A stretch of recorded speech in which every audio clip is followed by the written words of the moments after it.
Bueno, en el día de hoy vamos a exponer el almacenamiento de datos. Transferencia de datos. La transferencia de datos es el proceso de enviar información electrónica o analógica a través de canales de comunicación. Hay dos tipos, transmisión analógica y transmisión digital. En la transmisión analógica se utiliza la modulación para transmitir la señal, mientras que en la transmisión digital la información se envía en forma de señales digitales. Se utilizan diferentes esquemas en modulación y codificación para representar los datos. Procesamiento de datos. El procesamiento de datos es cuando se recopila y transforman en información útil. Se utiliza en varias etapas, como la recopilación, preparación, introducción, procesamiento e interpretación y almacenamiento de datos. Es importante hacer correctamente para obtener resultados precisos y no afectar el producto final. Almacenamiento de datos.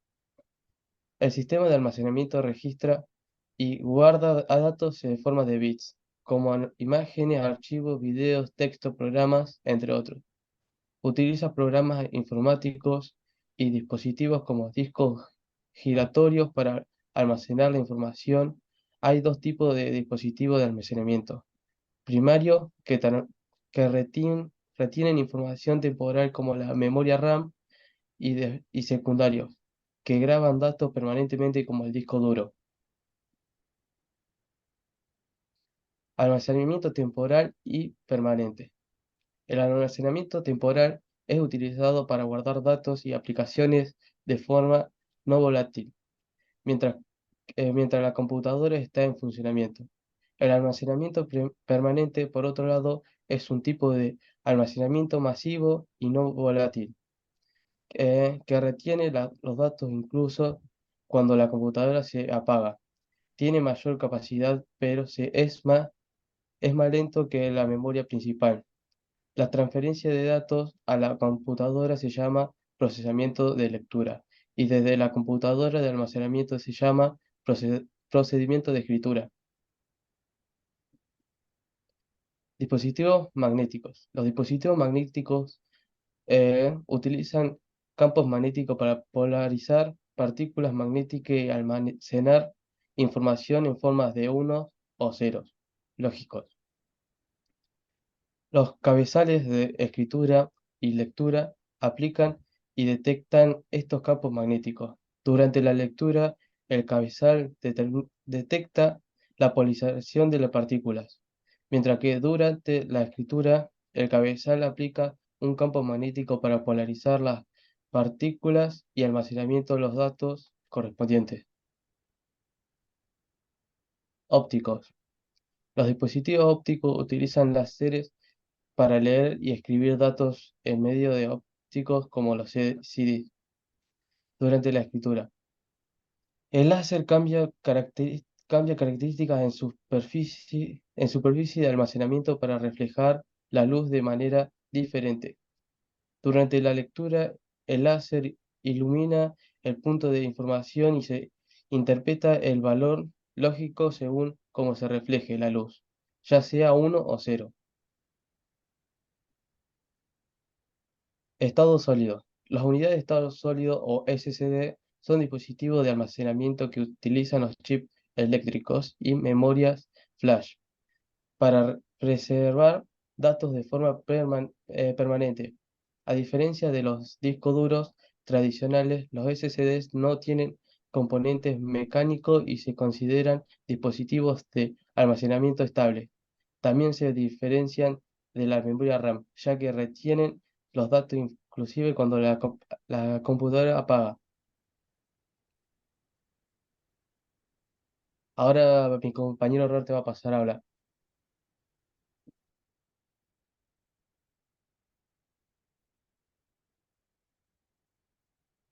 Bueno, yo voy a hablar de la evolución y la historia de los dispositivos de almacenamiento de datos. Primero voy a hablar de la tarjeta perforadora, el cual era un dispositivo que fue creado por Basil. Vouchon en 1725. Principalmente esta tarjeta fue creada para automatizar el proceso en los telares, ya que bueno, fue usada en una máquina analítica después también, porque se necesitaban guardar datos y esto facilitaba el procesamiento.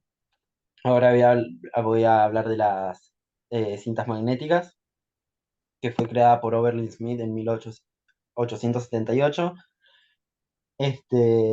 Utilizaban un material magnético, como dice el nombre, y almacenaba pistas sobre un material, bueno, magnetizado. Lograban almacenar 128 bits por pulgada, se podían almacenar dentro tanto de videos, audios y, bueno, datos. Ahora del disco, no, pasa al otro. Del disco duro, es que fue creado por el IBM, y el primero se llamó IBM 350, dando el nombre a la empresa, y fue en 1956. Era muy pesado y muy grande y tenía una capacidad de 5 megabytes. Utilizaba un sistema de grabación magnética para almacenar y recuperar archivos. Ahora voy a hablar del CD, que el primero que lo presentó fue la compañía Philips en 1978, y no tuvo un solo creador, sino que fue una investigación entre distintos estudios de ingenieros, y los primeros tenían 7000 megabytes de almacenamiento, y como dijo mi compañero, se necesitaba un láser en el reductor, que las áreas representaban los ceros y las que no y no las no reflectantes unos. Ahora voy a hablar de la memoria flash, que fue una creación basada en las memorias EEPROM, y tuvieron una evolución donde se volvían más capaces, compactas y rápidas. Eh, Estos tienen muy buena ventaja, como el tamaño, el peso y su mayor resistencia a golpes, que se pueden transportar de un lugar a otro mucho más fácil. Y eso. Ahora voy a hablar de las características de cada uno: confiabilidad, costos, consumos y velocidad de acceso. Que primero voy a hablar del disco duro, el cual, bueno, la característica que tiene es que utiliza magnetismo también. Este, la confiabilidad es que tiene un fallo anual de 1,37%, el cual sorprendentemente ha ido incrementando en los últimos años. Tiene una capacidad de 1 terabyte, y cuesta bueno, el de 1 terabyte cuesta alrededor de $40, y el de 2 terabytes alrededor de $90, aunque hay muchos más costosos y muchos más baratos. El consumo de estos dispositivos es de 5 watts a 15 watts, y tiene una velocidad de acceso de 0,5. Ahora voy a hablar de las memorias flash, que cuestan entre 5 a $20. Las memorias flash son muy seguras, por eso se venden muy fácil, y consumen entre 1 watt a 5 watts. Como dije antes, son fáciles de transportar, y su capacidad va de 1 gigabyte a 1 terabyte. Ahora voy a hablar de las unidades de estado sólido, que tienen un muy buen tamaño y rapidez.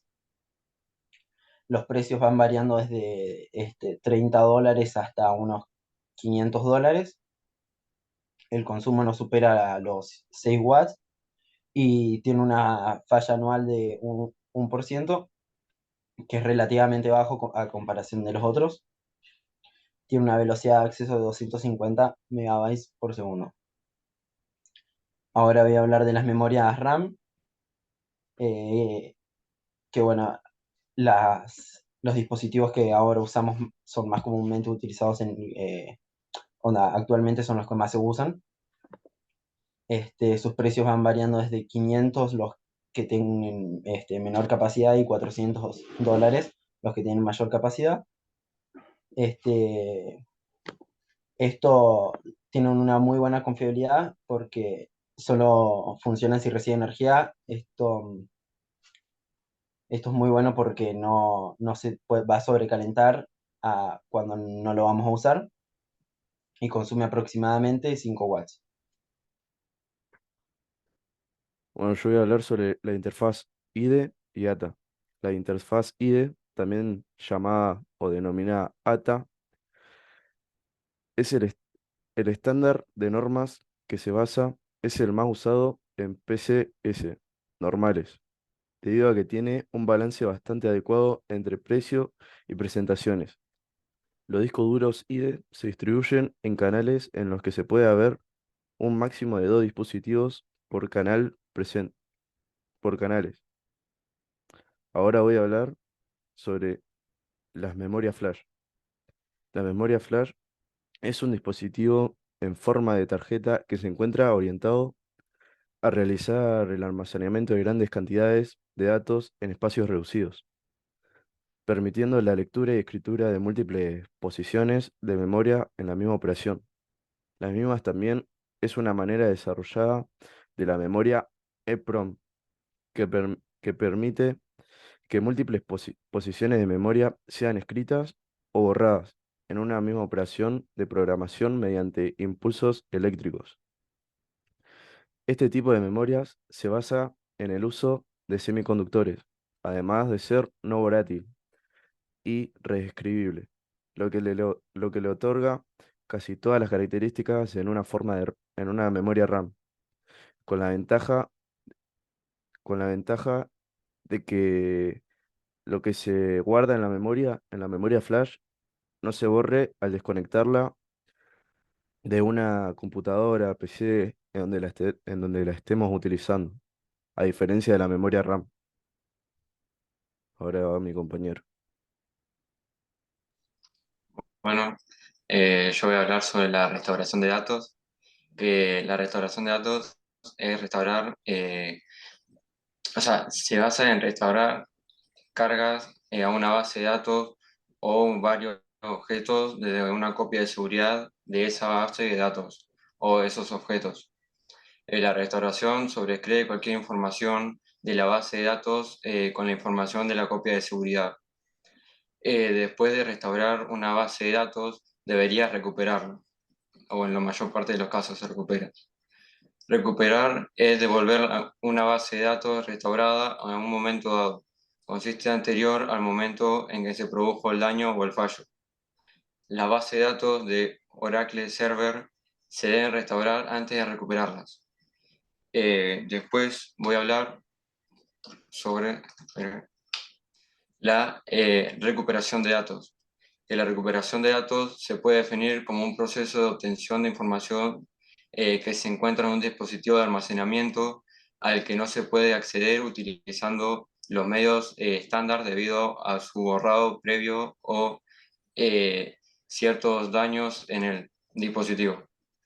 Hay diferentes enfoques que recupera archivos perdidos, pero tal recuperación es posible solo con condiciones en que el contenido en cuestión se presente en un lugar del almacenamiento. Por ejemplo, es imposible restaurar un archivo que nunca se ha escrito en un almacenamiento, como es el caso de un documento que se creó pero finalmente no se guardó en el disco duro debido a un corte de energía. En general, las técnicas de recuperación de datos se dividen en dos tipos, basadas en software y aquellas que implican la recuperación o sustitución de componentes de hardware dañado por un entorno de laboratorio. En la mayoría de los casos se utiliza el primer enfoque que aplica el uso de utilidades especializadas capaces de interpretar la estructura lógica del almacenamiento afectado, leer los datos requeridos y entregarlos al usuario de forma utilizable para su copia posterior y que lo pueda utilizar normalmente. Y por último voy a hablar sobre los respaldos o backup. Esto se trata de un guardado de datos de un soporte de almacenamiento adecuado. Al finalizar el backup, se habrá creado una copia de seguridad que contendrá los datos importantes de forma redundante Esto quiere decir que es una copia de repetición de lo mismo. Así, si alguna vez es necesario recurrir a los datos antiguos, o si se produce una pérdida repentina de datos en su ubicación primaria, gracias a los backups se va a poder recuperar este conjunto de datos, al menos parcialmente. Los backups pueden realizarse usando métodos manuales o mediante software especializado con funciones restore, es decir, la restauración de datos. Los backups son, por lo tanto, esenciales para emprendedores y empresas. En caso de avería o infección por virus, por ejemplo, evitar restaurar rápidamente los datos de las empresas y de los clientes, así como la infraestructura informática para evitar grandes pérdidas económicas. Y bueno, esto es todo.